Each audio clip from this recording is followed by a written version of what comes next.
서학개미의 꿈은 미국 시장에서의 수익이겠죠. 미국 증시 흐름부터 이슈까지 한 큐에 해결해보는 시간입니다. 지난주 토요일 뉴욕 증시 3대 지수는 일제히 하락 마감했습니다. 다우존스 지수는 0.77% 떨어졌고요. 42,992선에 장을 마쳤습니다. 나스닥 지수도 기술주들이 힘을 내지 못하면서 가장 깊은 하락세가 이어졌는데요. 19,722선에 장을 마감했습니다. S&P 500 역시 하락세를 보였습니다. S&P 500도 1%대의 하락세를 보이면서 5,970선을 보였습니다. 그렇다면 지금 미국 현지에서는 어떤 이슈가 핫하게 떠오르고 있을까요? 미국 증시 전문 유튜버 유선아님과 함께 이야기 나눠보겠습니다. 안녕하세요. 올해의 마지막 주이자 2025년의 첫 번째 주인 이번 주에는 어떤 일정들에 주목해보면 좋을까요? 네, 맞습니다. 말씀해주신 것처럼 새해가 드디어 다가오고 있습니다. 미국의 증시도 발바쁘게 움직이고 있는데요. 자, 일단 오늘 같은 경우는 중국의 비제조업과 제조업 관련된 구매관리자 지수가 발표가 되고요. 그리고 내일 같은 경우는 전체적으로 새해 전날로서 그럼에도 불구하고 전체적으로 장은 풀장으로 여러분들에게 말씀드릴 수 있을 것 같고요. 그리고 내일 같은 경우는 케이스실러 도시주택 가격 지수가 나오게 되게 되고요. 또 수요일 날 같은 경우는 휴일로서 장이 열리지 않습니다. 목요일 날은 실업상청 건수가 이어지게 되게 되는데요. 저번에 나왔던 실업상청 건수가 특히 연속 실업상청 건수가 높게 나왔다 보니까 이번에 주목할 필요가 있다라고 말씀드릴 수 있을 것 같고요. 그러고 나서는 ISM 제조업 지수가 나오고 난 이후에 그리고 원유 재고와 아틀란타 연준에서 발표하는 GDP 나오게 될 예정입니다. 그리고 금요일 날 같은 경우는 ISM 비제조업 지수가 나오게 될 예정이고요. 그러고 난 이후에 아틀란타 연준의 GDP 그리고 베이커 유주 굴착 장비수에 대한 지표가 발표가 될 예정입니다. 전체적으로 어닝 같은 경우는 이번 주 같은 경우는 대부분 쉬어간다라고 말씀드릴 수 있을 것 같습니다. 네, 이번 주 일정 요일별로 정리해 주셨는데요. 투자할 때 잘 참고하시기 바랍니다. 한편 지미 카터 전 미국 대통령이 현지 시간으로 29일 별세했습니다. 이 지미 카터 전 대통령을 애도하기 위해서 국가 애도의 날이 선포됐는데요. 날짜는 내년 1월 9일이라고 하는데 특히 달라지는 게 있을까요? 그렇습니다. 현재 지미 카터 전 대통령이 100세의 나이로 별세를 했고요. 그로 인해서 국가 애도의 날이 내년 1월 9일로 오피셜리 백악관을 통해서 지정이 됐습니다. 일단 전 미국 대통령을 기리기 위해서 2025년 1월 9일을 국가 애도의 날로 선포하게 되게 되면서 이날 기준으로는 연방정부의 셧다운이 되게 되면서 뉴욕 증권거래소와 나스닥을 비롯한 금융시장도 휴장을 한다라고 말씀드릴 수 있을 것 같고요. 1월 9일은 카터 전 대통령에 대한 존경과 애도를 표하기 위한 날로 지정이 될 것으로 말씀드릴 수 있을 것 같습니다. 최근 들어서 나왔던 전직 대통령을 위한 국가애도의 날 선포는 7년 만의 일이고요. 가장 최근의 사례는 조지 부시 HW 전 대통령을 위해서 2018년 12월 5일 날 선거는 됐으며 그 당시에도 주식시장은 잠시 동안 중단을 했었다라고 말씀드릴 수 있을 것 같습니다. 그리고 카터 전 대통령 같은 경우는 제39대 대통령을 역임을 했고요. 향년 100세로 조지아주 플레인스의 자택에서 호스피스 돌봄을 받던 중 별세를 했고요. 카터 전 대통령은 재임 중보다 퇴임 후의 활동으로 더 큰 존경을 받았고 미국 역사상 가장 긴 생애를 간 전직 대통령으로 기록이 됐다라고 소식이 전달이 됐습니다. 네, 내년 1월 9일은 지미 카터 전 대통령의 국가 애도의 날로서 미국 증시가 휴장한다는 점 잘 참고해 주셔야겠습니다. 내년부터 러시아에서 우크라이나를 통해서 유럽으로 이어지는 가스관이 끊긴다고 하죠. 이에 따라서 동유럽을 중심으로 에너지 대란이 예상되고 있는데요. 이 가스관 계약이 끊기는 이유 어떤 게 있을까요?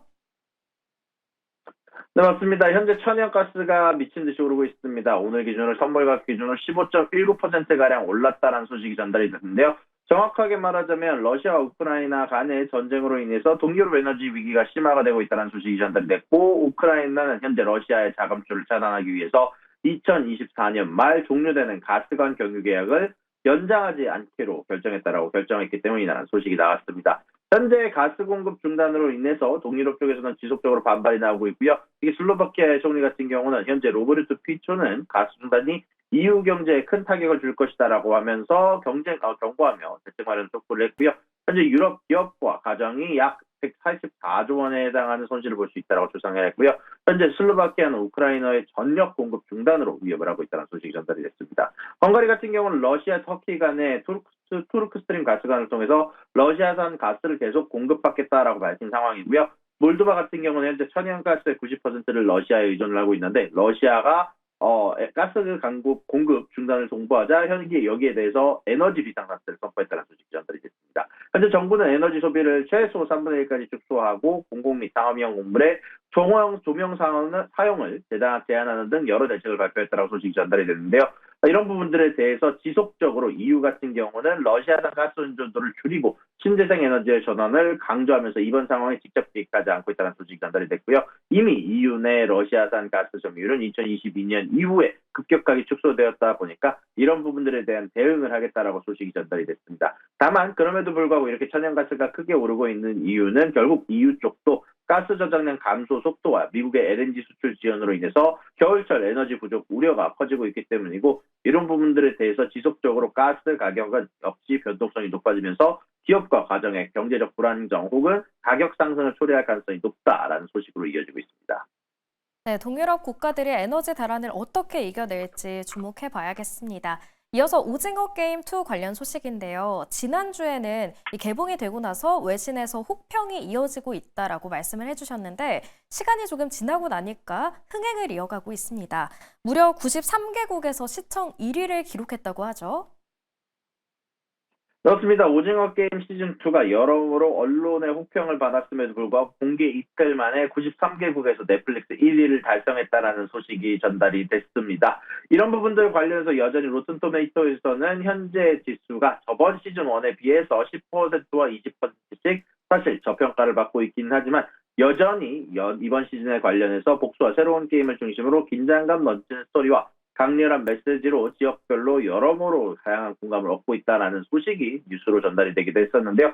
그로 인해서 관련주들이 10% 이상 오늘 급등하면서 여러모로 주식시장 관련한 부분들이 여전히 이런 부분들에 관심을 갖고 보고 있다는 게 소식이 전달이 됐고요. 현재 이런 부분들 관련해서 미국 포브스 같은 경우는 시즌 1 못지않은 인기 예고를 하면서 글로벌 시청자들의 반응을 분석하면서 여기에 대해서 전 세계 다양한 문화권에서 다른 포인트로 공감을 얻으며 전작의 성공을 이어받아서 글로벌 현상으로 자리 잡고 있으며 이 시즌 3 2025년에 공개 예정인데 이런 부분들에 대해서 지속적인 반응을 관찰해야 된다는 이야기를 전달이 됐고요. 또한 넷플릭스 같은 경우는 지속적으로 좋은 소식이 있는데 넷플릭스 같은 경우는 NFL 중계로 인해서 스트리밍 스포츠 시장의 새 강자로 부상하고 있다는 이야기가 전달이 됐습니다. 이번에 넷플릭스 같은 경우는 크리스마스 데이에도 NFL 경기를 독점 중계하면서 스포츠 중계 시장에 성공적으로 진출했다는 평가를 받았는데요. 현재 두 경기는 각각 평균 2,430만 명에 해당하는 기록과 2,410만 명에 해당하는 시청자를 기록하면서 스트리밍 플랫폼 시청률 신기록을 세웠다는 평가를 받고 있습니다. 특히 하프타임 쇼 최고 시청률을 기록했던 비욘세가 출연했던 하프타임 쇼는 2,700만 명에 해당하는 시청자를 기록하면서 가장 커다란 주목을 받았으며 현재 이번 경기 같은 경우는 200개국 이상에서 중계가 됐고 글로벌 시청률 데이터는 12월 31일 내일 공개가 될 예정이다라고 소식이 전달이 되게 됐습니다. 네, 마지막 소식입니다. 가상화폐 테라 루나 폭락 사태의 주범인 권도영 씨가 미국으로 결국 송환됐다고 하는데 관련 내용 전해주시죠.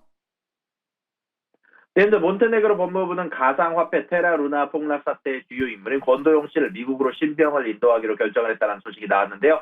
일단 몬테네그로 법무부는 범죄의 중대수준 범죄 장소, 인도 요청 순서, 국적 등 다양한 기준으로 종합적으로 검토한 결과 미국의 요청에 부합한다라고 판단하며 권도영 씨를 미국으로 인도하기로 결정했다는 소식이 전달이 됐고 한국의 요청은 아시지만 거부를 했다는 소식이 전달이 됐습니다. 현재 권도영 씨 같은 경우 헌법 소원을 제기하면서 한국 송환을 주장을 했으나 몬테네그로 헌법재판소는 이를 기각을 했고 권도영 씨가 작년 3월에 체포된 이후 한국과 미국이 신반 확보를 위해서 경쟁을 했는데 몬테네그로 정부는 국익을 고려하여 아무래도 미국 인도를 선택하지 않았나라고 이야기가 나오고 있고요. 미국 같은 경우는 현재 병과주의로 형량이 합산되면서 최대 100년 이상 징역형이 가능하나 한국에서는 경제사범에 대한 형량이 약 40년 이하로 상대적으로 낮다라는 점도 고려가 된 것으로 보이고 있습니다. 네, 오늘 말씀은 여기까지 듣겠습니다. 지금까지 미국 증시 전문 유튜버 유산남님과 함께했습니다. 고맙습니다.